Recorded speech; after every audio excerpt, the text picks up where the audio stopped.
He's a bit cynical, a bit melancholic, so he takes a bit of a dark view of human nature. But you remember in Jacques, all the world's a stage and all the men and women merely players, you know that one? He talks about the infant, the schoolboy, the lover, the soldier, the justice, the pantaloon, and then the second childishness.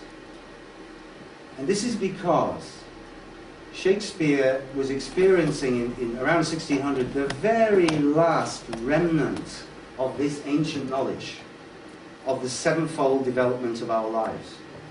After this we got into natural science, and then the billions and the big zeros came, and we forgot all about this qualitative understanding of time. We got into just counting the millions. But that sevenfoldness is there in Shakespeare as well. So, the number of the beast. I want to talk about the number of the beast, the name of the beast, and the date of the beast. The number of the beast. First, 666. What is this? As I said, in the Apocalypse there are four beasts. There's the dragon, which first is in heaven, and then is cast down onto the earth. Then comes the beast with the 7 heads and the 10 horns, which rises from the sea. And this beast has the body of a leopard. If you remember, a leopard's basically, remember what a leopard looks like? Yellow with red black spots, yeah?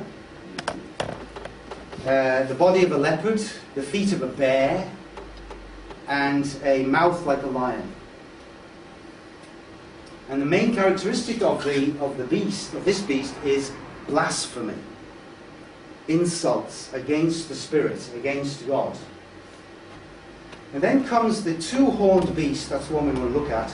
But this beast comes from the earth.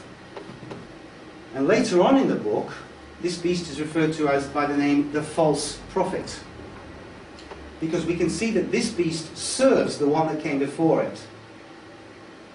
And this beast gets humanity to accept the one that came before it. So these two beasts, the 7 heads and 10 horns from the sea, and the 2-horned beast from the earth, whose speciality is deceptive images, deception in what is truth and lies, and marks, getting people to accept marks. Yeah? This is what this beast specializes in. These two are very closely related, and you see that right through the book of Revelation after they appear.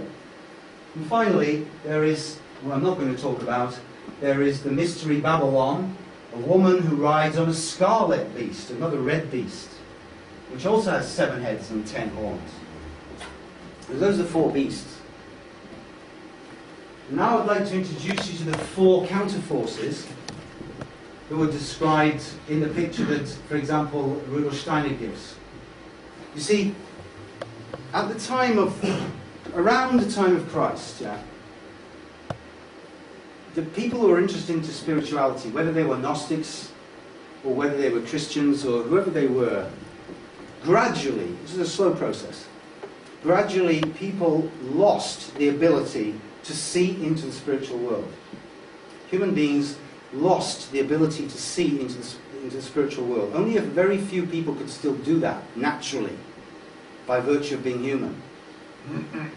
Why did we lose that? We lost it because we were developing something else. Just like a little child loses its capacities and its innocence because it gains something else. The little child, as it grows up, learns to understand the world, learns to reason, learns to calculate, learns to be comfortable in this 3D existence. Yeah?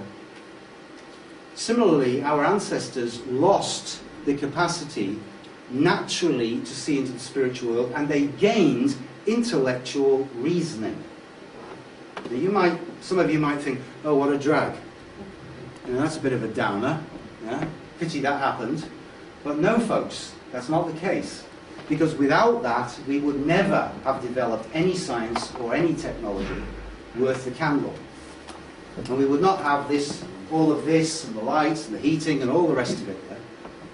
This was all necessary to develop our thinking, to live comfortably in this physical world. But for a time, we had to lose our capacity to see into the other world. The loss of the capacity to see into the other world meant that the spiritual authorities of those days, the priests and the doctors of the church as they were known, they no longer had this ability either, true spiritual ability, true clairvoyant ability. What they now had was logic, dogma, canons of the church and so on, rules and regs. Yeah? And this meant that they started to fundamentally misunderstand the very things that they were representing. So they could no longer understand, what is the relationship between the Father and the Son and the Holy Trinity? Are they the same, or are these two the same? And as you know, they fought about this, they argued with each other.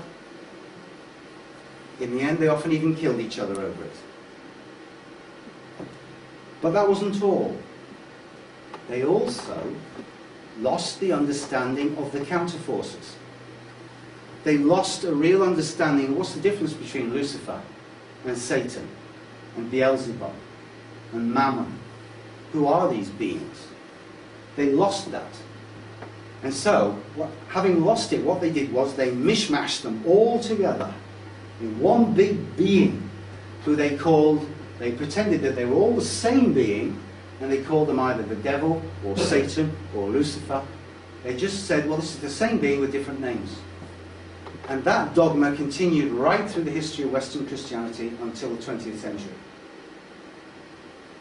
And I think, for me, as far as I've come across, the person who brought the most light into understanding what is the difference between these beings was, in fact, Rudolf Steiner. And he came up with, this is a sort of condensation of really what he was saying, that Lucifer is a being who attacks the human being through our feeling life. Satan, to whom he gave the name Ahriman, is a being who attacks the human being through our thinking. This is where truth and lies come in. Through how we understand the world. And as a result of this understanding, Satan is able to bring us into materialistic enslavement. A radical example of that, of course, was the Nazi death camps. And then there's a third category of demonic, if you will, or counterforce beings